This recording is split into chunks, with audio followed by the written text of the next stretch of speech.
What's up, everybody? Welcome to another edition of High Mythology, the show where we get higher than a Middle Eastern Hashashin,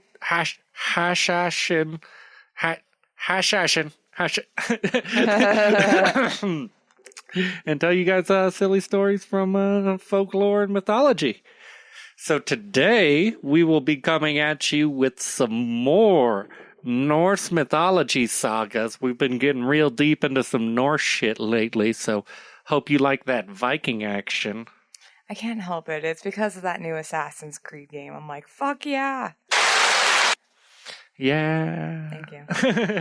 I might hold off on this again until the summer. Come back to them. Take a little Norse break. Because honestly, we haven't even began to tackle other countries. Yeah, there's a ton more countries, but they have such great sagas. They do. It's hard not to. Funny. Some of their shit's just it's real hard not to fuck with their sagas. Their sagas are pretty awesome. Mm-hmm. Mm-hmm. All right, so we got a lot to explain. We got Odin's 18 Oaths, the father of populating mankind, how Odin became so wise, and why he is the god of poetry. And maybe if we have some more time, we'll try and do the Children of Loki. Children of Loki. That sounds like a badass fucking death metal band. We are the Children of Loki. Nice. That would be. Yeah. All right, so first up, the saga is called Lord of the Gallows. And it goes like this. The mighty ash tree Yggdrasil soared over all, the gods, men, giant, dwarves, and elves. It shelters all creations. One of its roots have dug deep into Niflheim. Niflheim. Nifl? Nifl.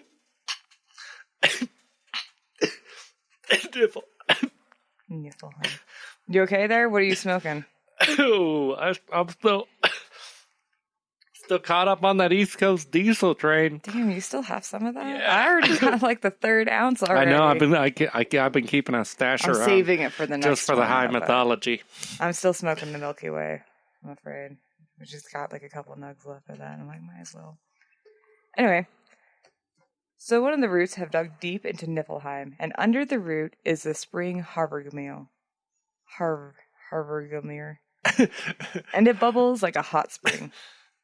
Down here, the dragon Nidhogg rips apart corpses, and between his mouthfuls, he sends the squirrel Ratatosk whipping up the tree from the deepest crests of the earth to the heavens to give insults to the eagle who sits perched on Yggdrasil's topmost branch. I just imagine that being the funniest friendship ever. Just giant world tree eating dragon and his best friend, the little shit talking squirrel, just runs up and talks shit on the eagle. Hey, go tell that eagle I said, fuck you, eagle. Then he takes. I'll go tell him, boss. I'll go tell him real quick. And then he goes up there, tells the eagle, and the eagle resends a reply.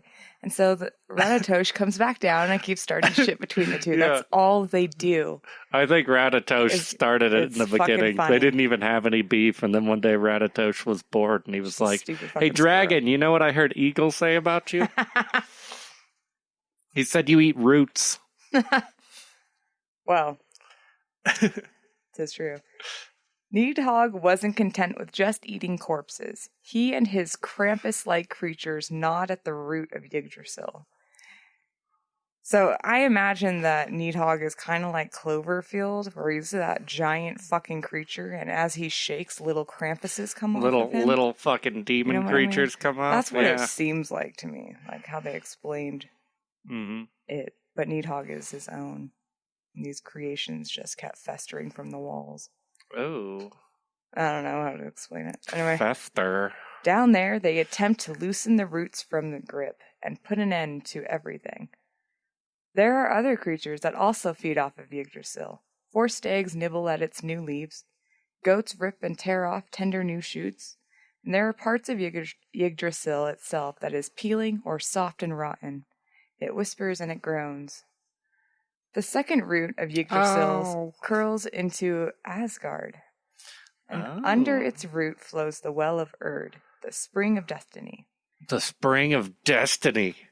Oh, fuck yeah. Yeah. Here, the gods and goddesses gather every day to hold court, and 3 Norns that live close by, and their names are Fate, Being, and Necessity. Weave the tapestry, right? They weave that fucking tapestry. They shape the lives of each man and woman from their first day to their last, and every day the Nords and the gods would sprinkle water from the well onto the branches of Yggdrasil and helped nourish the suffering tree.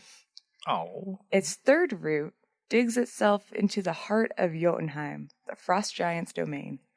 Under its root boiled the spring Mimir, who Odin put in charge of guarding its waters. Remember, he was super wise and shit. Oh, Mimir? And they sent him to fucking Vanir. Yeah. And they sent them Freya and shit. Yeah. Okay, yeah. So his body and head or whatever fucking guards. Oh, doesn't he decapitate? Yeah. He's a decapitated head. Yeah. But I don't know how Odin put a spell on it, but he protects it, and quite well, too. Anyway, where the fuck am I? You got me. It is said that those who drink from the well, or the waters of Mimir, will give that person insight. The god Hymdall has hidden his horn Jall, Gjall. Oh, Jall. yeah. Jall there, until the day he needs it to call upon all the animals and all living creatures to Ragnarok. Fuck yeah, that's a party. Oh. I imagine it's something like Noah's Ark, but I actually have never read Ragnarok, so I'm really excited to get to that eventually. That's going to be an epic one when we do it. Probably maybe around this time next year. Yeah. Maybe, if I get that far. Anyway, Odin himself gave one of his eyes for a single gulp. He was given immense knowledge from it and a thirst for even more. So Odin approaches Yggdrasil and tells it, this is a lot of reading. I have hung from your wind-swept tree. I have hung there for 9 terribly long nights. I was pierced by spears as I hang there. I was an offering to Odin, to myself. No one knows or will ever know the roots of your ancient tree. In the 9 nights, no one came to comfort me with bread. But it's funny. That is pretty funny. It's an interesting concept, though, that he hung himself as a sacrifice for himself. Yeah. I did it as a sacrifice and then it was for like, me. Bummed that nobody came to help him or give him bread. I'm like, well, did you tell anyone that that's what you were going to go do? Yeah. Does anyone know you went hang yourself there's from a stories that we'll mention coming up that he just took off. He didn't say anything. Of course nobody fucking knows. Where were you the whole summer? I was working a fucking field. Yeah. Why were you working a fucking field? I don't know. It's Odin stuff. I did it for free so I can get all the knowledge of the world. Yeah. Oh, okay. Okay. So, no one came to comfort me with bread, nor revive me with a drink from a horn. Sorry. I peered out at the 9 worlds below, and I seized the ruins in shrieking agony. I grabbed at them until I fell back. From my grandfather Bolthir, I've learned 9 powerful songs. I was able to drain the precious mead from the barrel Ordrerir, which we will be getting into that story in a moment. Which is odd because this story is older than the poetry of mead. The mead of poetry. Sorry. Which is where that's from, by the way. I said, I began to thrive, my wisdom unmatched. I am prosper and fruitful. One word gives me many words. One deed gives me many deeds. The charms I know are not known to man. The first is called help. For it can comfort grief, lessen pain, and cure sickness. Okay, these are all of his oaths. This is all this shit that he can do. Okay. So he does help. Yeah, so this was before help even existed. Yes. Yes. That guy's drowning. Should we do something? I don't know what we would do. It hasn't been invented yet. That's so fucked. We probably just put a stick out. Yeah, but what is that even called? That's what always really confused me.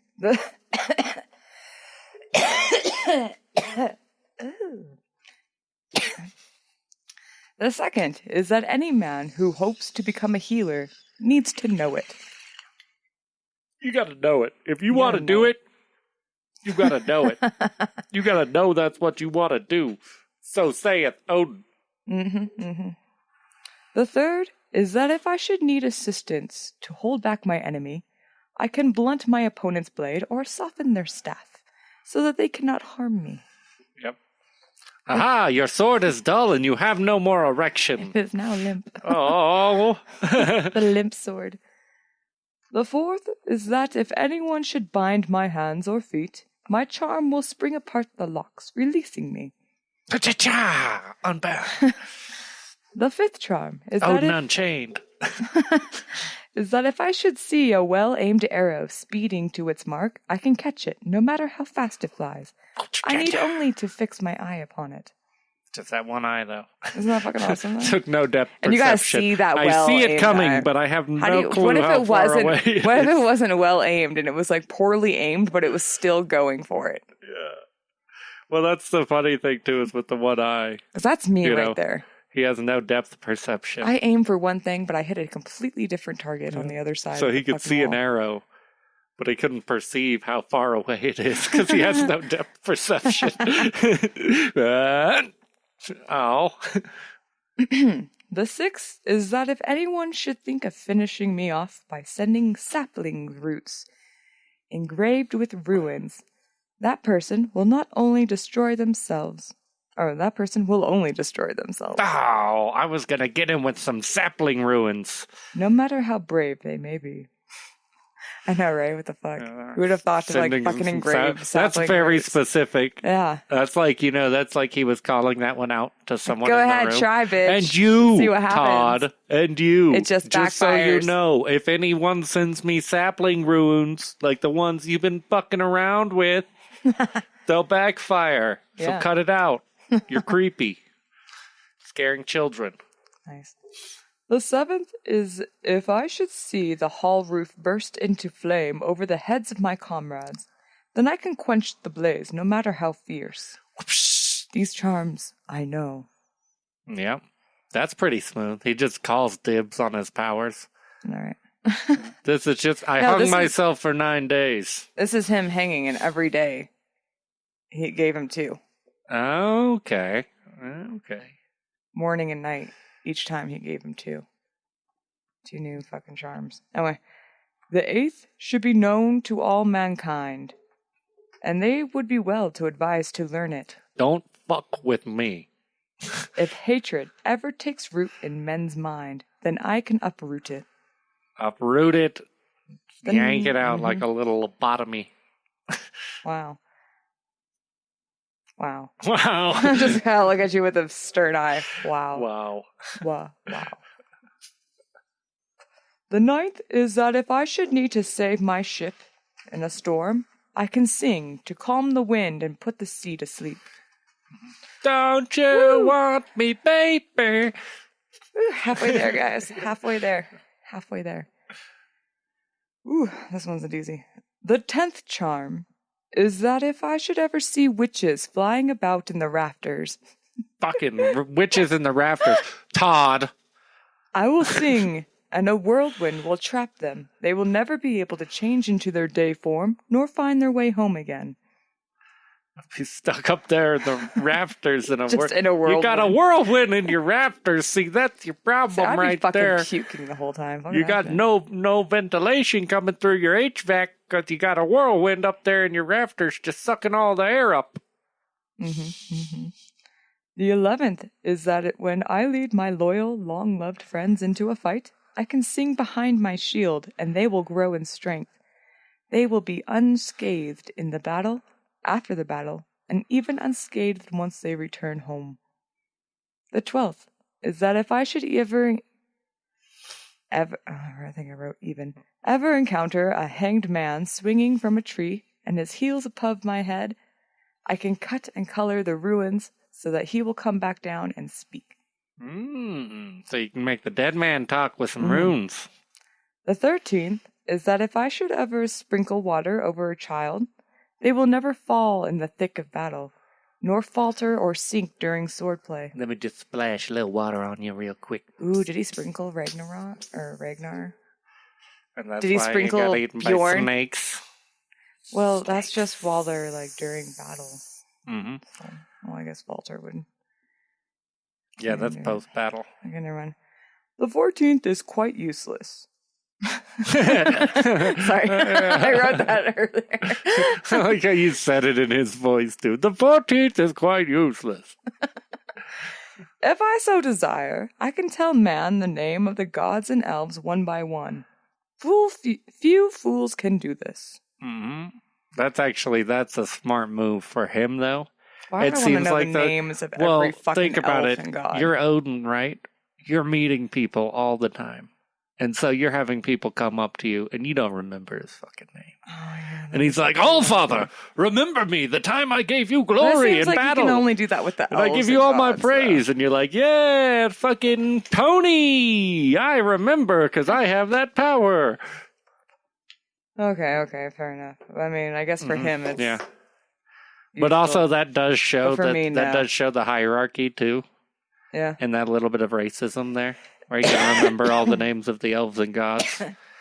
It's like, I have the ability to remember all the names of the elves and gods and not give a fuck about the dwarves. That's great. 3 more to go. The 15th is that I learned... the 15th I learned was sung by the dwarf... Oh, forgive me. See, he already. If only it was an elf, I could totally remember his name. Thank you. Throdrir. Thodror. Jesus, that just messed up. Throdrir. In front of Delling's doors. So Delling's is actually one of Odin's relatives. Oh. If I remember telling you. Uncle Dellings? He's the father of Night okay. and Earth. Oh yeah. That was the creation story. Yeah. If you're confused, go back and listen to our Norse Myths Volume 2 episode where we talk about the creation stories. Mm-hmm. So he sung in front of Delling's door.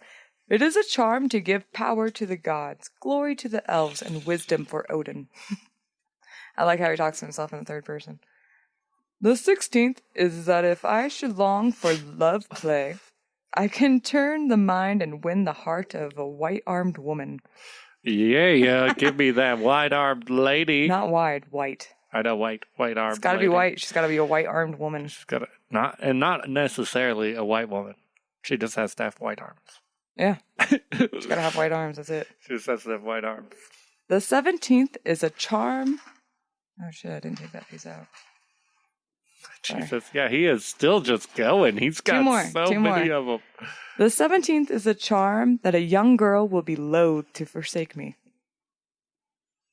Is that just it? That's it. So the last 2 charms were basically like, when I may come a-calling, this power says all the bitches with the white arms will be DTF. Mm-hmm. And for my next power, if they are not down to fuck, I shall smite them. All right, I shall shame them on Facebook. The last charm he has. The 18th charm, I know, will never be told to a girl or a married woman unless I am lying in her arms or she is my own sister. Weird.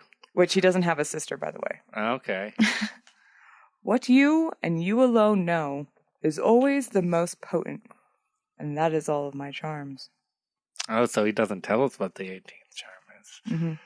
What you and you alone know is the most potent. It's good so that he can make his dick change sizes.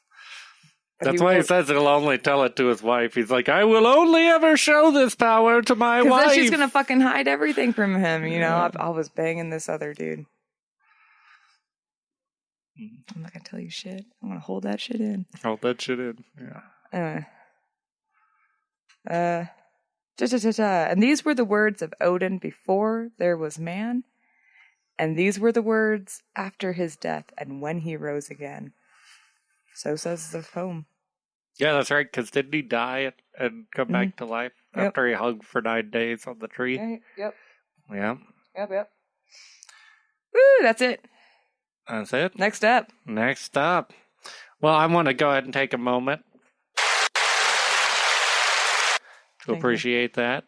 Thank you. That's a pretty badass one. I've always liked the Odin hanging thing. I always thought that was kind of a cool little story. I didn't know I played from a tree. That was the first time I read it this morning. I was like, what the fuck? What was that video game? God of War, the last God of War. I never watched They you play actually it. get into the tree and Mimir. I saw that world serpent in your game, and I was like, whoa! Yeah. I can't play this game. That is a big snake. I don't do that shit. I am Indiana Jones. I don't do snakes. I'll go through a labyrinth with you. I'll fight a minotaur. Just no snakes. I will not fuck with Loki's kid. Yeah. I won't fuck with Loki.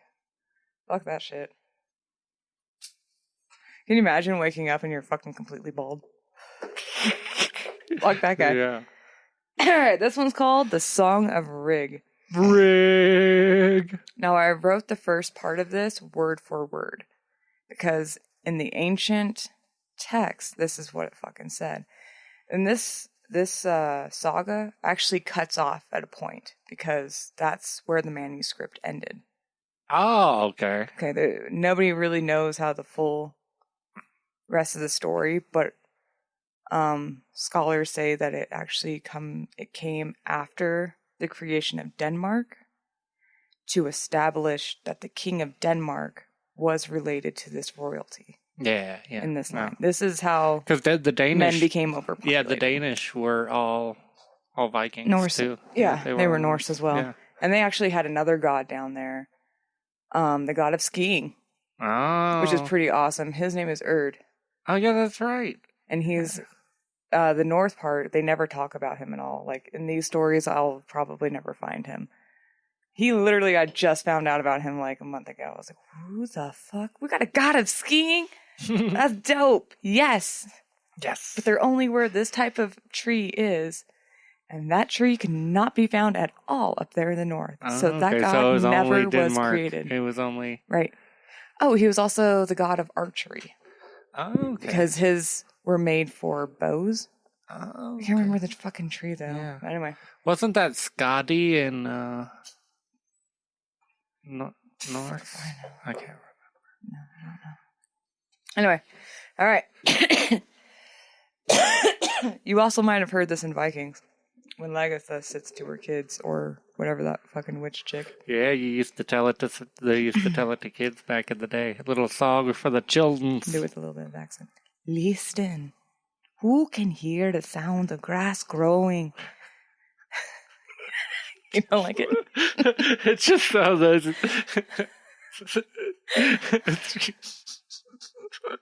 The sound of wool on a sheep's back growing. Who needs less sleep than a bird? Who is so eagle-eyed? You don't fucking like it? I do. It reminds me so much of Robin Williams from the beginning of Aladdin.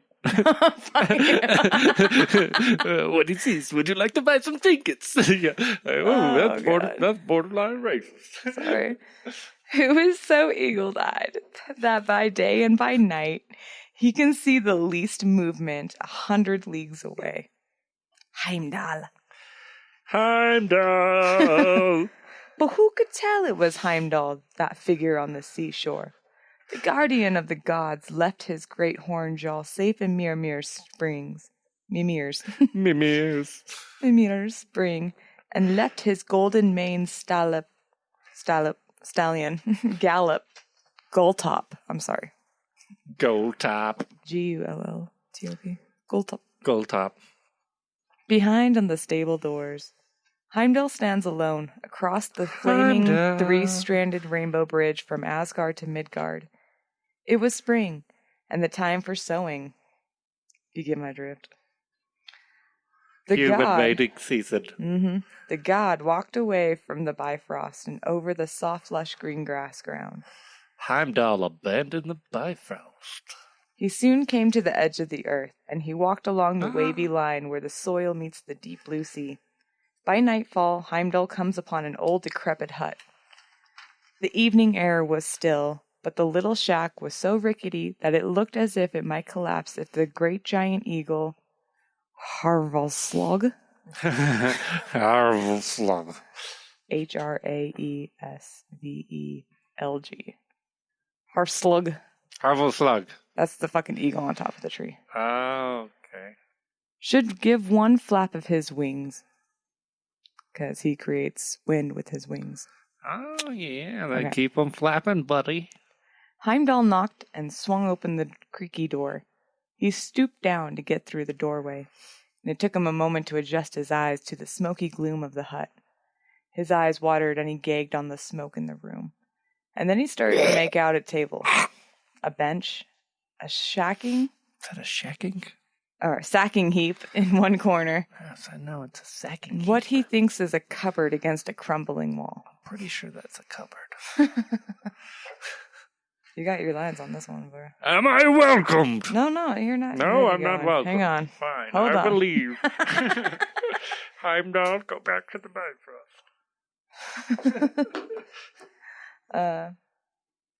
Yeah. In the middle of the room, huddled around the fire with the cauldron cooking, sat the great-great-grandfather, I, and the great-grandmother, Edda. Edda. Heimdall asks, Am I welcomed? and I ask, what is your name? To which Heimdall replies, Rig. and Edda says, then you are welcomed. Fucking right I am. And so the god joined I and Answer Edda. me this before I sit down. Edda, is that a cupboard in the corner? I'm pretty sure that's a cupboard. I'm not mistaken. I'm not mistaken. That's a cupboard, right? He spoke honeyed words as he well knew how, and in no time won the best position next to the fire. Mm-hmm. Let me just weasel on in here and sneak up right next in between you two.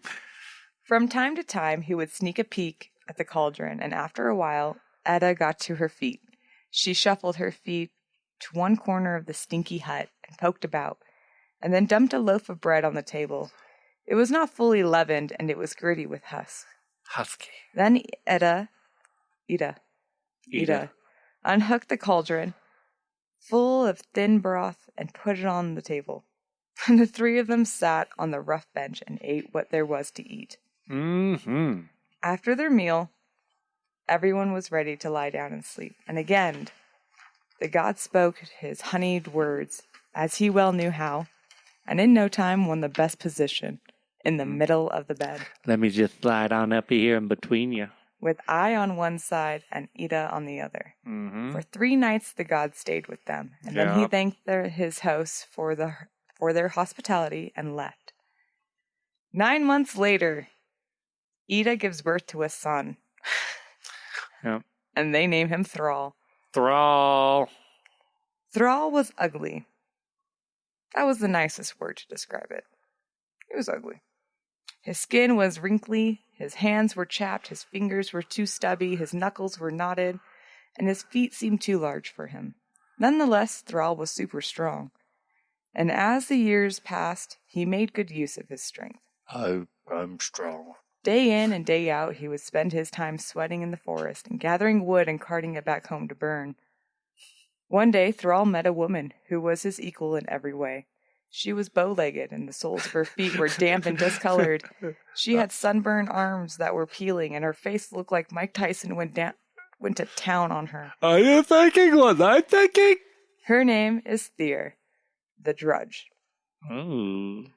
Thrall liked the look of Tyr, and Tyr liked the look of Thrall, and in no time they were married and had 20 kids. Damn, son. 10 boys and 10 girls, and no, I will not name them all. Go fuck yourself. It's irrelevant. Yeah. Okay. Okay. Well, These- yeah, that's a lot of names. They're fucking weird.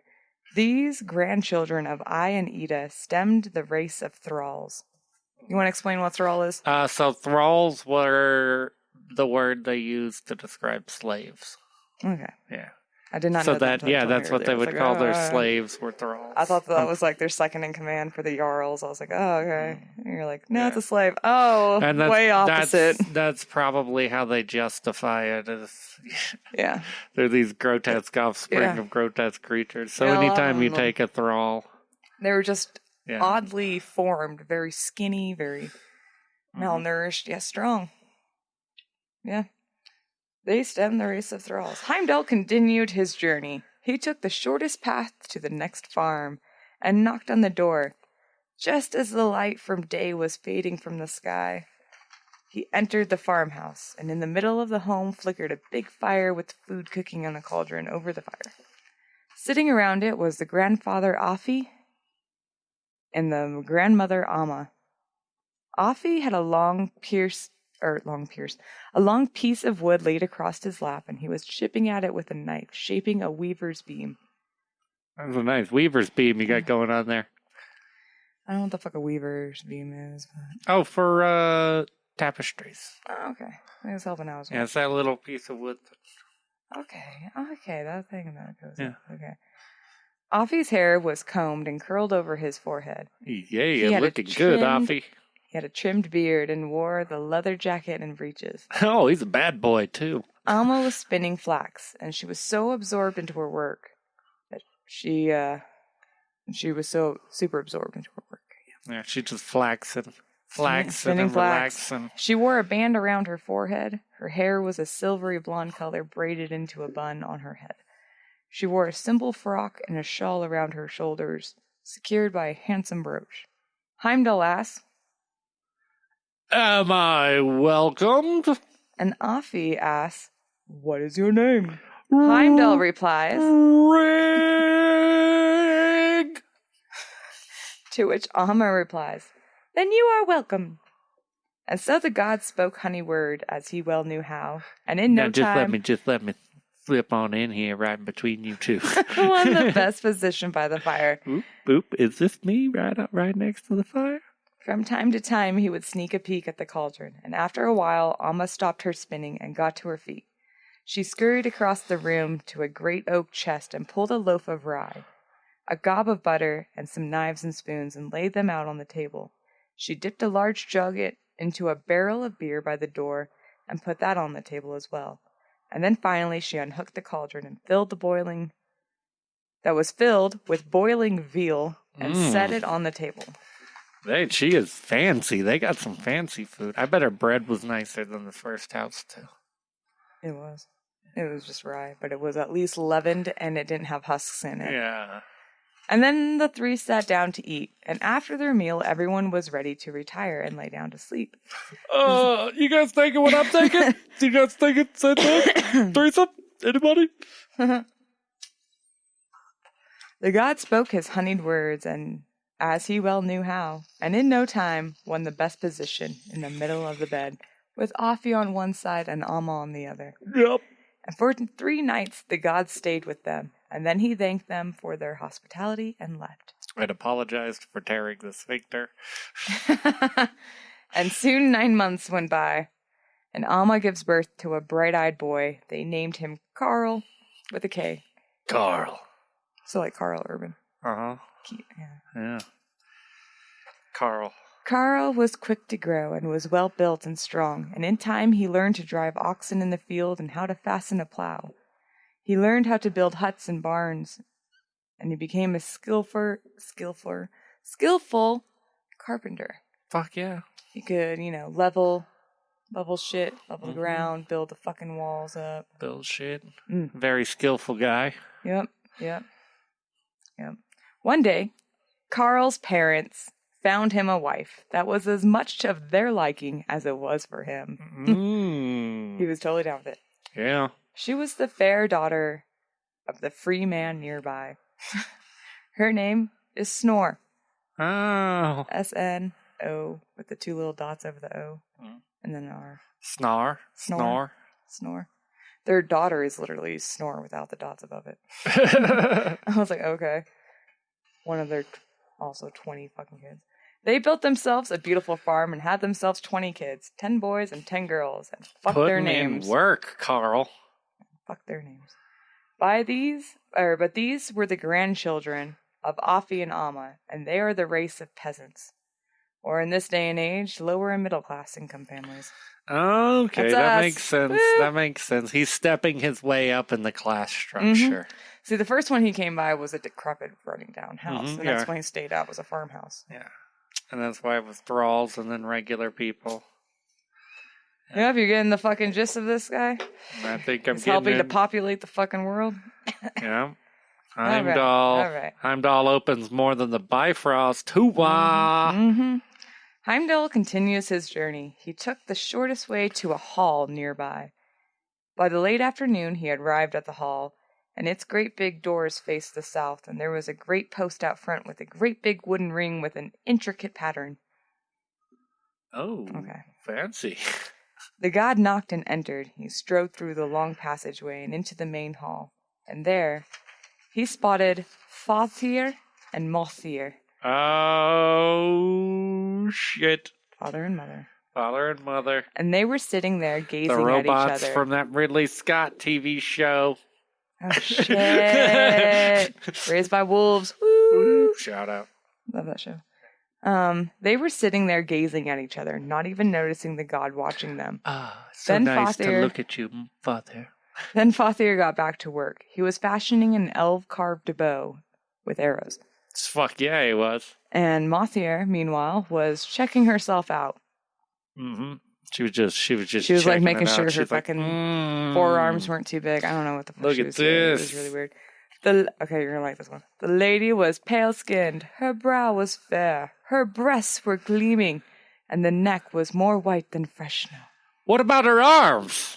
How white were her arms? So white, like fresh snow. So fucking white. She had the whitest arms. Heimdall asks, Why are your fucking arms so white? Am I welcomed? sorry. And Fathier asks, what is your name? Heimdall replies, Rig. Which, thank you. To which Mothier replies, then you are welcome. And Heimdall spoke honey words as he well knew how, and in no time won the best position by the fire. Yeah, just let me slip on in here, take off my shoes, warm up my little tush and whatnot. Mothier lost no time. She took out an embroidered linen cloth and laid it over the table. Then she got loaves of white and wheat bread, bowls filled to the brim with cheese, onions, and cabbage. And then she brought out a perfectly browned and roasted pork, horse, and lamb loins. Fuck yeah. When you said she wasted no time and pulled out that cloth, I thought it was going somewhere different. Like, damn, she skips the meal and everything. Yeah, she's fucking on it with the meal. Uh, The pitchers were filled with wine, and the goblets were made of silver. And then the three sat there and ate. They ate, drank, and talked well after dark. And when it was time for everyone to lay down and go to sleep, Sleepy time. the god spoke his honeyed words, as he well knew how. I eat ass. Straight up, just putting that out there to both of you. Not my husband, by the way. Just Heimdall. I open the Bifrost up and I get in there. Okay. Rainbow Bridge, motherfuckers. And he won himself the best position in the middle of the bed, with Fathier on one side and Mothier on the other. And for 3 nights the god stayed with them, and then he thanked them for their hospitality and left. And after 9 months, Mothier gives birth to a beautiful baby boy, and they named him Jarl. Jarl. And as Jarl grew, he was quick to master any skill. He learned to hold and hoist shields, how to wield a spear, Watch me hoist this, bro. and like his father, he learned how to twist bowstrings and shape bow shafts, and how Check to out my loosen shaft. quivering arrows. Ooh, He it's rode and disgusting. unleashed hounds. He learned the art of Ooh, let the swordplay dogs out. and swam across sounds. Yeah. That's I can't even talk shit on that last one. Swimming across the sound is an Yeah, accomplishment. that is a fucking accomplishment. One day, unannounced, Heimdall walked out of the forest and found Jarl sitting alone. He says to him, Jarl, I've brought you a gift.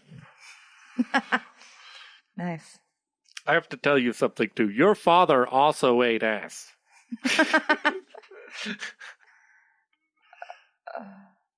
He showed Jarl a bundle of staves covered in red little symbols. These red symbols Shut up. are... Jarl just stared at them, and he had never seen anything like it. Then Heimdall says, These red symbols are runes. This one is the magic Allfather learned when he hung on the tree, Yggdrasil. Jarl looks at the god and then at the ruins and then back at Hymdall again. And then Hymdall says, Do you know the words against pain of the mind, pain of the heart, pain of the body, pain of the crotch? Jarl shook his head slowly, and Hymdall says, Do you know the words that will put water on top of fire? Do you know the words that will put the sea to sleep? I totally thought that said sea turtles at first, which I thought would still be cool. Do you know the magic word to put all of the sea turtles to sleep? No. Well, don't say it if you do, goddammit. All that day, Heimdall explained the secret meaning of the ruins to Jarl, and Jarl was excited and ready. He thought that all his life he had been waiting for this moment. As daylight was failing, Heimdall says, Whoa. as he packs his bowl, I have one more thing to tell you. the god took Jarl into his arms. Jarl, I am your father. Shut the fuck up. That's copyright edition. Fucked up. Like fucking Disney will come after it. Well, now that you said that, I would just had a cold. Jesus. Then he explained to Jarl how he visited his family a long time ago and banged his mom with his dad asleep next to him. Like they both hate ass. It wasn't just me. We had a human centipede thing going on. And then Heimdall says, It got nasty.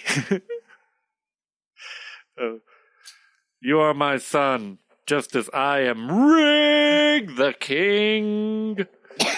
So will you be Rig the King? Now is the time for you to win land, to win great halls. I totally thought that said balls. Win great balls and command a host of followers. nice. Thrall's got some kids that need to be put in line. The god looked piercingly at Jarl, and then he turned around and disappeared back into the forest. Jarl didn't need to be told twice. He was finally filled with a sense of purpose, and at once Jarl left the home he was raised in and rode off through the dark forest. I can't look at you anymore, Mom. Not after what Heimdall told me. He passed over the frosty, forbidden canyons, and in a place difficult to access, there he established his own hall, and he gathered his own group of loyal retainers. The party is on. Jarl shook his spear and brandished his shield. He spurred his horse and dealt death blows with his sword. Death blow, pow! Death blow, pow! Street Fighter? Death blow, pow! He brought his followers to battle and stained the soil red. He slew warriors and won land, and before long, Jarl owned no less than 18 halls. Nice. He won great wealth and was generous to his retainers. He gave them finger rings and armbands, both of gold. And he gave them precious stones and gave them horses lean and fleet on foot. Sounds like Jarl was a good Jarl. By the way, this is meant to rhyme, but I've been fucking around with the other stories. So if you hear me starting to rhyme a bit...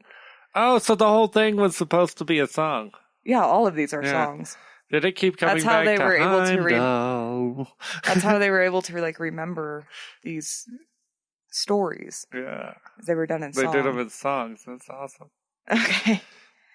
So, let's see, where am I? In time, Jarl sent messengers over the boggy ground to the hall of the chieftain Hersier. Sorry. And there, on Jarl's behalf, they asked for the hand of his daughter, Erna. She was fair-haired and long-fingered and accomplished at whatever she put her mind to. Arms were so white. Super white. Super white arms. We'll get to that. She had pale and pasty arms. She was pale and pasty all over. She even came in a pale and pasty clothing. Seer was delighted. And after Erna had made a proper preparations, the messengers escorted her to Jarl's hall, wearing a wedding veil. And she and Jarl lived most happily together. Jarl and Erna had the cluster of children. Fucked, and there looks like about 12 kids.